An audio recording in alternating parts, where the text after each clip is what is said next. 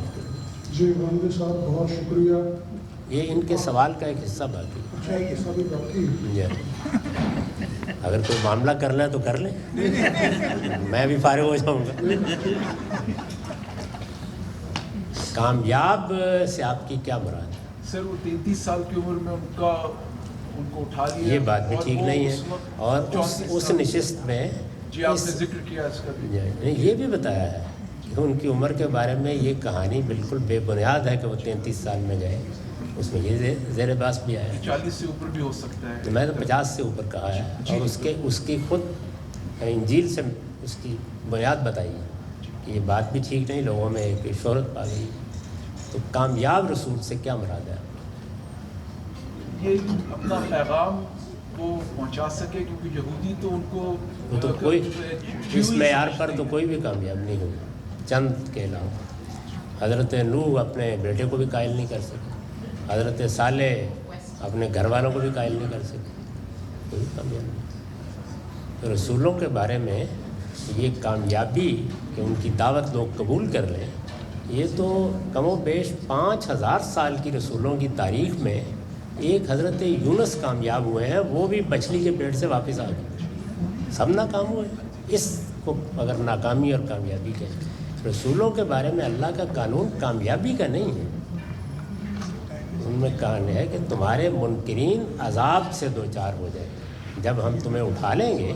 اور اٹھانے کی بھی دونوں صورتیں قرآن نے بیان کی, اما نرینک بعض الذی نعدہم اور نتوفینک, یا تمہارے سامنے ہی اس کا سلسلہ شروع ہو جائے گا یا تمہارے دنیا سے رخصت ہو جائے گا. یہ نتیجہ نکلتا ہے. کامیاب تو 1-2 رسول ہوئے ہیں, باقی سب ناکام ہی ہوئے. یہ آخری 2 سوالات میں لوں گا, اس کے بعد ہم نماز پڑھیں گے. انس آپ سوال کریں.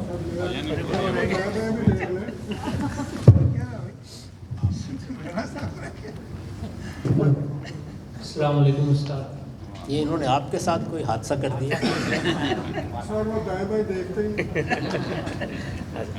جی میرا سوال یہ تھا کہ جو حضرت عیسیٰ سے ریلیٹڈ اتمام حجت کا جو آپ نے لا بتایا تھا کہ مسلمان اور مسیحی اپر ہینڈ ہوگا ان کا تا قیامت اور یہودیوں کا لوور ہینڈ. تو میں بس یہ پوچھ رہا تھا کہ اس کو ہم لائک مسلم لیڈرشپ اس کو لے سکتی ہے, like one of the objectives کہ اپنے مسیحی بھائیوں کے ساتھ کولیبریٹ کرے اور ان کے ساتھ آگے بڑھے. اور لاسٹ ہوپ فلی بس چھوٹی سی ایک اور سوال تھا ریگارڈنگ پولیگیمی کہ جی مسلمانوں کو اللہ تعالیٰ نے بھی یہی بتایا ہے کہ مسیحی ان کے قریب ہیں, قریب رہیں گے, اور مسیحیوں کے ساتھ ان کی دلی محبت بھی ہوگی, اور مسیحیوں کے دل میں بھی اللہ نے یہ محبت ڈالی ہے. یہود کے بارے میں یہ بتایا گیا ہے کہ اشد و عداوتاً رہیں گے, یعنی ان کا معاملہ سخت رہے گا. یہ بات ٹھیک ہے. اور جو روایتوں میں بیان ہوا ہے اس میں بھی یہی ہے کہ آخری مارکے میں مسیحی اور مسلمان مل کے اقدام کریں گے. جی بسم اللہ الرحمن الرحیم. غامدی صاحب بہت شکریہ کہ بالآخر میری باری آ گئی. تو میرا سوال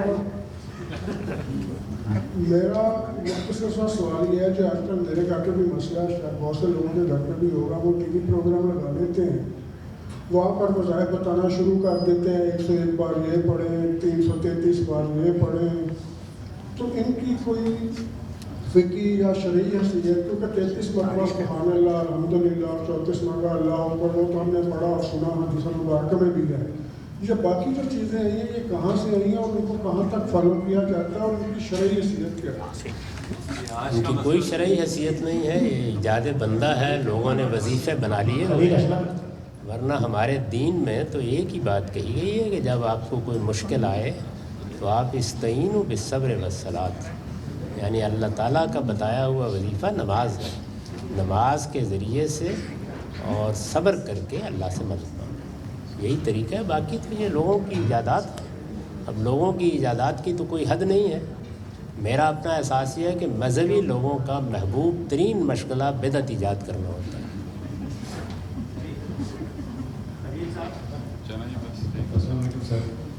سر میرا چھوٹا سا سوال تھا آپ سے کہ یہ جو ہماری پوری مسلمان امت ہے اس میں زیادہ تر اس وقت لوگوں کا مطلب جو اسلام پہ عمل کرنے کا طریقہ ہے وہ لگتا یہ ہے، میرا احساس ہے کہ وہ صرف ظاہر پرستی ہے.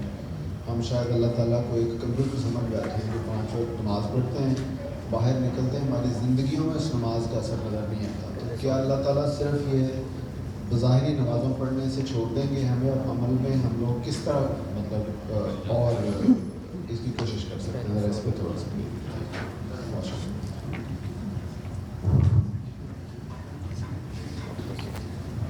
اللہ تعالیٰ اپنے پورے دین کے بارے میں پوچھیں گے، اور اس میں ایک بہت بڑا حصہ، یعنی بلکہ سب سے بڑا حصہ اخلاق کی تعمیر کا. یعنی اللہ تعالیٰ نے جنت کے لیے پاکیزگی کو شرط قرار دیا ہے، اور اس میں جو پاکیزگی سب سے بڑھ کر مطلوب ہے وہ اخلاقی معاملات میں. تو اس لیے اس کی اہمیت ہمیں لوگوں کو سمجھانی بھی چاہیے، بتانی بھی چاہیے. یہ اہمیت نہیں بتائی جاتی. عام طور پر نماز روزے ہی کو دین بنا کے پیش کر دیا جاتا ہے. یہ تعلیم کی غلطی ہے، اس کو دور کرنے کی صحیح کرنی چاہیے. بہت شکریہ. السلام علیکم سر. میں آپ کے بہت سالوں سے لیکچر بھی سن رہی ہوں اور لرن کرنے کی کوشش کرتی ہوں، اپنے بچوں کو بھی ٹیچ کرنے کی کوشش کرتی ہوں. میرا سوال چھوٹا سا غزہ فلسطین کے بارے میں، جو وہاں پہ ہو رہا ہے، آپ ہمیں سکھا سکتے ہیں کہ کس طرح ہم اپنے دلوں کو کچھ قرار دے سکیں کہ یہ جو مسئلہ ہے یہ چلتا چلا جا رہا ہے، اس میں کوئی کمی نہیں آ رہی، اور جو ظالم ہے وہ اپنے ظلم میں اور زیادہ ڈٹ رہا ہے. تو ہم ایسا کیا کر سکتے ہیں یہاں بیٹھ کے کہ ہمارے دلوں کو کم سے کم کوئی آسرا ملے کہ یہ چیز ختم ہوگی ایک دن آئے گا؟ اس موضوع پر میں نے بڑی تفصیلی گفتگویں کی ہیں، وہ اگر آپ چاہیں تو سن لیں. اس وقت کیونکہ وقت ختم ہو رہا ہے کم و بیش، تو اس لیے تفصیلی بات کرنا تو ممکن نہیں ہے. مختصر سی بات میں عرض کر دیتا ہوں. جب بھی کبھی کسی جگہ اس طرح کی صورتحال پیدا ہوتی ہے، وہ یمن میں پیدا ہو، وہ لیبیا میں پیدا ہو، وہ سوڈان میں ہو، وہ فلسطین میں ہو، یوکرین میں ہو، کسی بھی جگہ ہو، تو ایک پہلو ہوتا ہے کہ عام لوگ متاثر ہوتے ہیں اس سے. عام لوگ اس کا ہدف بنتے ہیں. دنیا میں اگرچہ یہ اصول طے ہے کہ نان کمبیٹنٹس کو نقصان نہیں پہنچنا چاہیے، لیکن پہنچتا ہے. اور یہ چیز آپ فلسطین میں بھی دیکھ رہے ہیں، اور بہت سی جگہوں پر بھی. کیونکہ فلسطین کا ذکر زیادہ ہوتا ہے، لوگوں کو معلوم نہیں ہے کہ اس وقت اتنی بڑی تعداد دنیا سے یمن میں بھی رخصت ہو چکی. 3,77,000 لوگ مارے جا چکے ہیں. 11,000 بچے وہاں پہ ہم مسلمانوں نے مارے ہیں ایک دوسرے کے. تو اس لیے جہاں جہاں بھی لوگ اس طرح کی کسی صورتحال سے دوچار ہوں، آپ ان کی مدد کر سکتے ہیں دعا کر کے، اخلاقی طور پر ان کا ساتھ دے کر، یا اس سے آگے بڑھ کر اگر کوئی مالی مدد کر سکتے ہیں، ان تک کوئی مال دولت کچھ چیز پہنچا سکتے ہیں، وہی آپ کر سکتے ہیں. اس کے علاوہ ظاہرہ کچھ اور نہیں ہو سکتا. دوسری مدد یہ ہے کہ مسلمانوں کی مذہبی قیادت اس ظلم کا اصلاً باعث بن رہی ہے. ان کے زاویہ نظر کو درست کرنے کی کوشش کی. یہی میں نے کوشش کی ہے، اور الحمدللہ حسب سابق بہت گالیاں کھائیں. جی السلام علیکم. میرا نام فیاض حیدر ہے. میرا ایک چھوٹا سا سوال ہے کہ عذاب قبر سے متعلق، کہ جب قبر میں عذاب ہو ہی گیا کسی کو، تو پھر قیامت کے دن اللہ میں کیا فیصلہ کریں گے؟ کبھی اس موضوع پر جو کچھ میں نے کہا یا لکھا ہے وہ کچھ پڑھنے یا دیکھنے کا موقع ملا آپ کو؟ خیر چلیے کسی وقت اس کو تفصیل سے دیکھ لیجیے. اب چونکہ وقت بالکل ختم ہو رہا ہے. بہت سادہ بات ہے کہ اللہ تعالیٰ جو محاسبہ کر رہے ہیں اس میں دونوں کام ہو رہے ہیں. بعض لوگوں کے لیے قیامت دنیا سے شروع ہوتی ہے، وہ دنیا میں بھی عذاب سے دوچار ہوتے ہیں، قبر میں بھی رہیں گے، اور قیامت کے دن فرمایا ہے قرآن میں کہ یردون الی اشد العذاب. یہ بڑی محدود متعین تعداد ہے ان لوگوں کی، خاص طور پر رسولوں کے مخاطبین اسی عذاب سے دوچار ہوتے ہیں. باقی لوگ قیامت میں اٹھیں گے، حساب کتاب ہوگا، اس کے بعد سب کچھ ہوگا. آپ اطمینان رکھیں، آپ کو سلا دیا جائے گا. اس میں الفاظ بھی یہ ہیں کہ ایسے سلا دیا جائے گا جیسے ایک پہلے دن کی دلہن کو سلا دیا جاتا ہے. بہت شکریہ آپ کا. جی السلام علیکم. میرے دو سوال ہیں.